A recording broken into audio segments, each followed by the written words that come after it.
And, we usually deal with the alumni. And this last time, not this year, but the year before, it was fun because people were saying, oh, I took your training 22 years ago. This is my 22nd year doing the Rose Parade, Rose Bowl. So they did announce, it sounds like it's coming back this year so far. So we're excited about that. But those are the kind of things. And again, if you're retired, and I know I'm at home, I just want to go play with people, safely. And this is a great way to do it because, again, you have the flexibility to say, yes, I'm available. No, I'm not.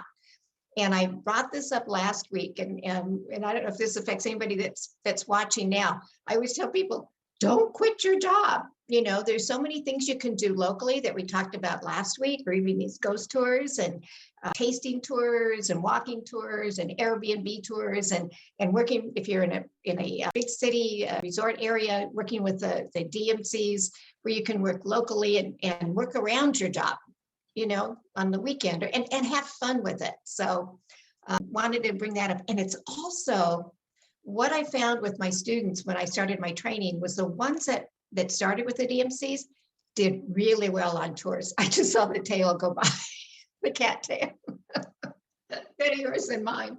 I went right over here.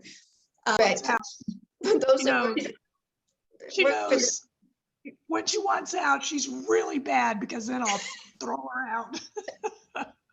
If you disappear, we'll know why. I had to put my dog. You'll be great on the haunted tours, Renee.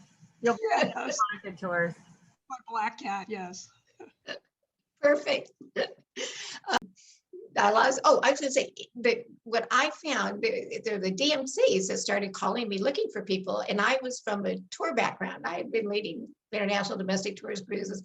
And that's what I was teaching. And these companies started calling, looking for people. And I thought they were inbound tour operators, which I talked about last week. And I remember introducing one of the gentlemen, they're trying to hire people as an inbound tour operator. He goes, no, I'm a DMC.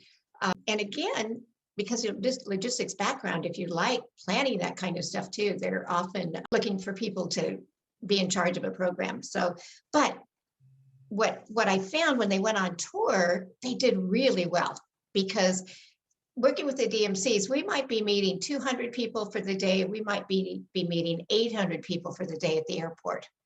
And we get really good at finding people that try to get lost sometimes, I think, lost luggage, transportation glitches, we get really good at handling that. So when you get on a tour and now you go to the airport and you only need to meet your 40 people, it's a lot easier. We get used to working with a lot of drivers, a lot of transportation, and the drivers are great, but it does take some experience because if they know you don't have experience, they can sort of take over, but you get good at working with drivers. You take those skills out on the road as a tour director and they do really well. So just wanted to mention that as a sort of a working into leading tours.